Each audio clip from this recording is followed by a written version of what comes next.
Oh ya, terima kasih kepada saudari Deli Alma Zahra yang telah membuatkan materi dengan begitu bagus ya. Nah, materi selanjutnya atau yang terakhir yaitu saudara Bintang Irdiansa. Waktu saya persilahkan untuk Anda. Terima kasih kepada Saudara Ian. Di sini saya akan menjelaskan pendekatan biologis, tipe tubuh dan temperamen. Apakah ada hubungan antara tipe tubuh Anda dan temperamen Anda? Perspektif konstitusional yang mengkaji hubungan antara struktur tubuh manusia dan perilaku menjawab pertanyaan ini. Ia percaya bahwa tipe tubuh Anda dapat dikaitkan dengan kepribadian Anda. Ia juga mengusulkan tipe-tipe tubuh atau kepribadian yang disebutnya somatip. Tiga somatip tersebut diantaranya: satu, ektomorf. Ektomorf merupakan tipe tubuh kurus dengan struktur bertulang kecil dan sangat sedikit lemak di tubuh mereka. Menurut Sheldon, kepribadian ektomorf adalah cemas, sadar diri, artistik, bijaksana, tenang, dan pribadi. Mereka menikmati stimulasi intelektual dan merasa tidak nyaman dalam situasi sosial. Yang kedua ada endomorf.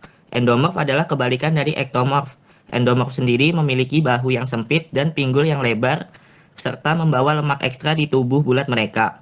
Sheldon menggambarkan endomorf sebagai orang yang santai, nyaman, humoris, pemarah, mudah bergaul, dan toleran. Endomorf menikmati kasih sayang dan membenci ketidaksetujuan. Yang terakhir ada mesomorf.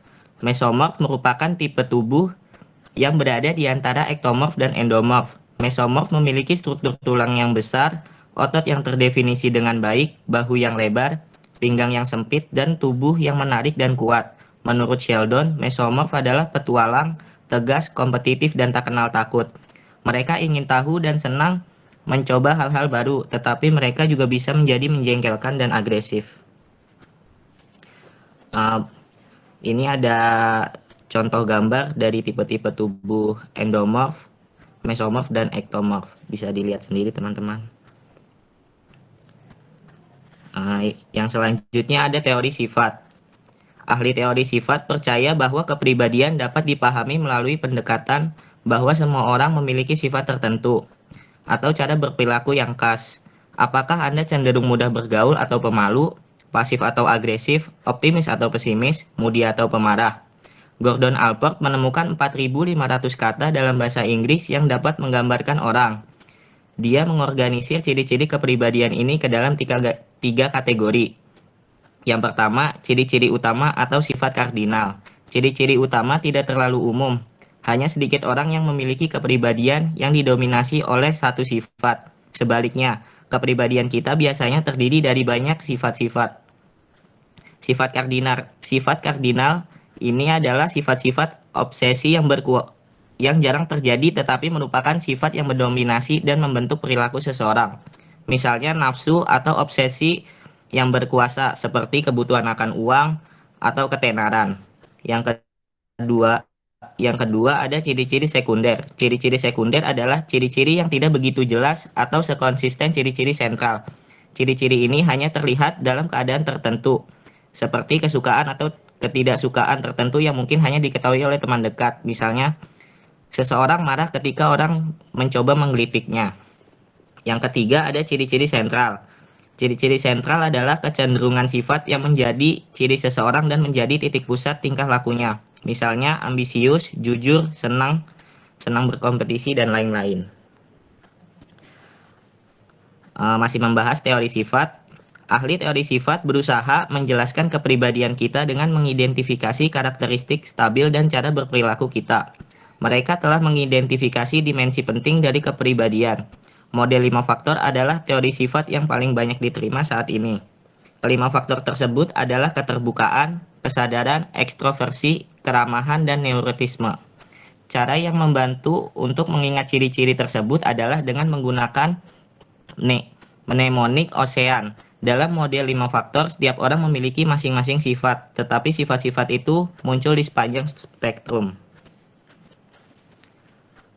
Selanjutnya ada pemahaman budaya tentang kepribadian. Budaya tempat Anda tinggal adalah salah satu faktor lingkungan terpenting yang membentuk kepribadian Anda. Ide-ide Barat tentang kepribadian mungkin tidak berlaku untuk budaya lain. Faktanya, ada bukti bahwa kekuatan ciri kepribadian bervariasi antar budaya. Budaya individualis dan budaya kolektivis menekankan pada nilai-nilai dasar yang berbeda.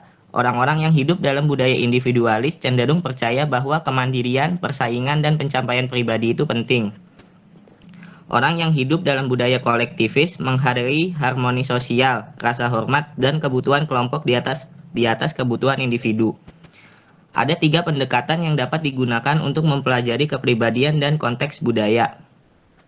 Pendekatan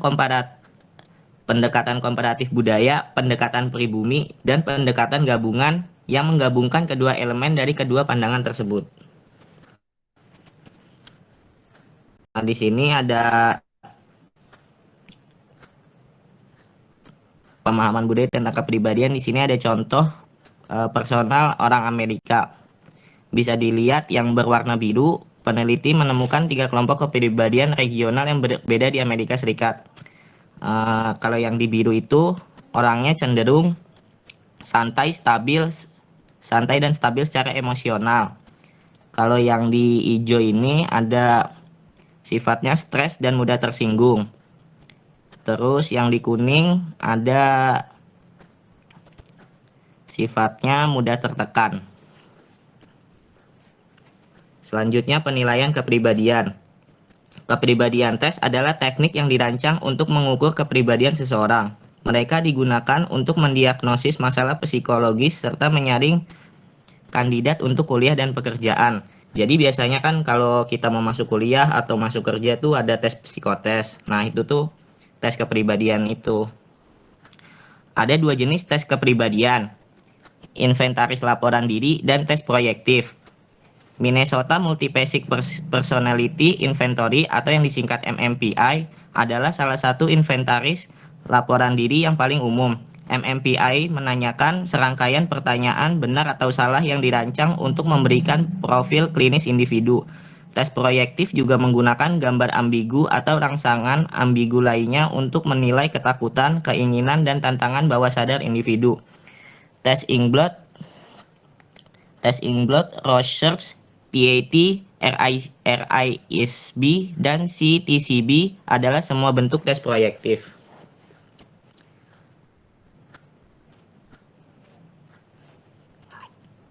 Sekian penjelasan dari saya. Untuk selanjutnya saya serahkan ke moderator. Ya, terima kasih. Di sini saya mau menjawab pertanyaan dari Alfian.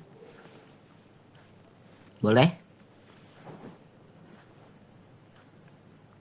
Tadi kan Alfian nanya, apa yang dimaksud dengan keterbukaan, kesadaran, ekstroversi, keramahan, dan neurotisme?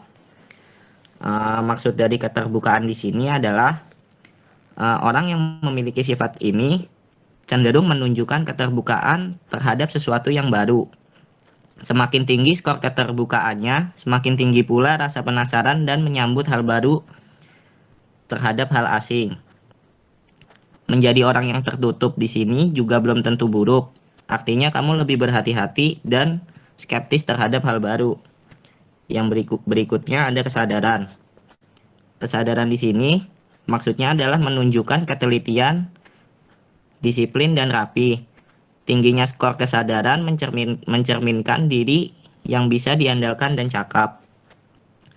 Orang yang sangat rendah skornya mungkin lebih selengean, pelupa, dan tidak hati-hati. Yang berikutnya ini ada ekstraversi. Ekstraversi sendiri menunjukkan sikap keterbukaan terhadap lingkungan sosial. Jadi kayak ekstrovert gitu. Semakin tinggi tingkat ekstrovertnya, maka semakin mudah bagi dia mengambil energi dari lingkungan sosial tersebut. Kalau orang tersebut memiliki skor yang rendah, berarti dia lebih pendiam dan menikmati waktu sendiri atau yang disebut introvert. Yang berikutnya ada keramahan. Keramahan di sini maksudnya tuh mencerminkan sikap kamu terhadap berinteraksi dengan orang lain. Skor yang tinggi berarti mudah bekerja sama, menyetujui, dan suka memaafkan. Jika kamu mendapatkan skor yang rendah, berarti kamu lebih suka kritis atau keras kepala. Yang terakhir ada neurotisme. Neurotisme di sini mencerminkan sikap neurotik seseorang. Sikap neurotisme tinggi bisa berarti orangnya lebih mudah cemas dan khawatir. Orang yang memiliki skor rendah justru lebih bisa tahan terhadap sesuatu yang ambigu. Bagaimana Saudara Nova? Ya, terima kasih Saudara Bintang. Oke. Oke, mantap. Saya akan menjawab pertanyaan dari Saudara Dimas. 4 tipe temperamen itu adalah, saya akan menjawab itu ya, sifat-sifat kejiwaan yang khas ada dalam seseorang sebagai akibat dari dominannya salah satu cairan tersebut, yang oleh Galenus sehingga menggolongkan manusia menjadi 4 tipe berdasarkan temperamennya, yaitu koleris, melankolis, plagmatis, dan sanguinis.